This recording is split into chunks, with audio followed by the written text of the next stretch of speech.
안녕하십니까. 세상 읽어주는 남자 이상훈입니다. 이번 시간에는 GPU 시장에서 캐시 메모리 경쟁이 불붙고 있다는 주제로 한 말씀 드리겠습니다. 이 캐시 메모리는 속도가 빠른 장치와 느린 장치 사이에서 이 속도 차에 따른 병목 현상을 줄이기 위한 범용 메모리를 말합니다. 가령 CPU와 GPU 같은 프로세서가 작동하려면 D램이 있어야 하는데요. 이 D램이 프로세서의 연산 작업에 도움을 주기 때문입니다. 그런데 CPU, GPU와 같은 프로세서는 속도가 빠릅니다. 반면 D램, 그래픽 D램 같은 메모리는 저속인데요. 그러다 보니 속도 차에 따른 변목 현상이 생깁니다. 이런 문제를 방지하기 위해서 프로세서인 CPU와 GPU 안에 이 캐시 메모리를 박아 넣게 됩니다. 만약 캐시 메모리가 없을 경우에는 CPU, GPU 같은 프로세서가 연산을 할 때는 항상 데이터가 프로세서와 D램, 그래픽 D램 사이를 왔다 갔다 해야 합니다. 시간이 걸릴 수밖에 없어서 속도가 느려집니다. 프로세서의 퍼포먼스가 떨어진다는 뜻입니다. 하지만 캐시 메모리가 프로세서 안에 박혀 있다면 얘기가 달라지는데요.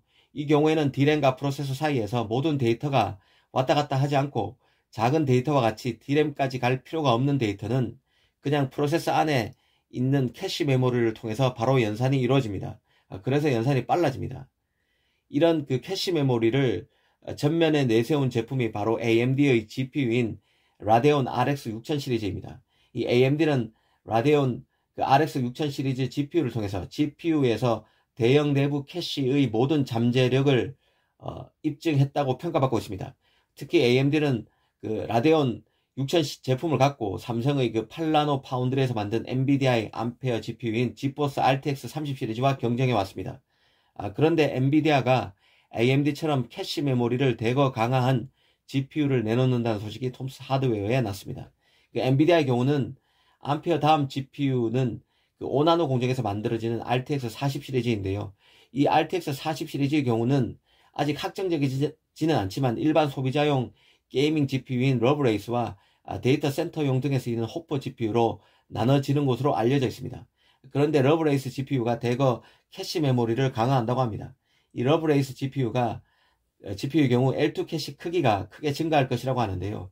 이전 제품인 RTX 30 암페어 GPU와 비교해서는 무려 16배 증가해서 AMD의 라데온 RX 6000 시리즈 GPU와 거의 동등한 수준이라고 합니다. 통상 CPU와 GPU 같은 프로세서 안에는 캐시 메모리가 두세 개 정도 있는데요.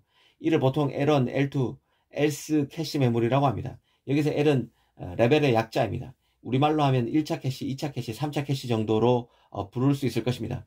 이는 속도와 크기에 따라 분류한 것인데요. L1 캐시는 CPU, GPU와 같은 프로세서가 가장 빠르게 접근하는 캐시 메모리입니다. 여기서 데이터를 찾지 못하게 되면 다음 단계로 L2 캐시 메모리로 넘어가게 되고 여기서도 못 찾게 되면 L3로 넘어가는 구조입니다. 이 프로세서가 메모리에 저장된 데이터를 읽어들이면서 자주 사용하는 데이터는 아예 캐시 메모리에 저장한 다음 다시 사용할 때는 메모리가 아닌 캐시 메모리에서 메모리 데이터를 가져오는 형태입니다. 그러다 보니 CPU, GPU 등 프로세서 성능이 빨라지는 것이죠. 엔비디아가 이전과 다른 이런 움직임을 보이는 것, 그러니까 캐시 메모리를 극대화하기 위한 움직임을 보이는 것은 역시 GPU 경쟁이 그만큼 치열해졌기 때문입니다. RTX 40 GPU의 경우는 암페어보다 최대 70% 이상 코어가 더 많은데요. 이 코어가 많을수록 메모리 대역 폭을 늘려서 각 코어에 데이터가 지속적으로 공급되도록 해야 합니다. 이 때문에 대역 폭 활용률을 높이는 게 유리한데요. 그래서 캐시 메모리 의존도가 높아지는 것입니다. 이 캐시 메모리 활용에 있어서는 엔비디아가 AMD를 참고하고 따르고 있다는 식의 평가를 내릴 수도 있을 것입니다. 그러고 보면 프로세서 경쟁이 무한대, 극한으로 치달으면서 경쟁사의 아이디어를 차용해 더 나은 프로세서를 내놓는 시도는 점점 많아지고 있습니다. 인텔의 경우도 EMIB, 포베로스 등의 기술을 활용해서 과거 AMD가 CPU에서 활용하던 멀티타일 구조를 발휘들었습니다. 차세대 CPU인 인텔의 차세대 CPU인 미티어 레이크의 경우는 칩의 일부 다이를 TSMC 5나노와 3나노에서 만들고 이 본테베키오 GPU의 경우도 칩의 일부 모듈을 TSMC 7나노와 5나노에서 제작하게 됩니다. 서로 다른 공정으로 칩의 일부를 만들어서 조립하는 형태라는 뜻인데요. 이는 TSMC 등 다른 파운드리와의 협업 강화를 의미합니다.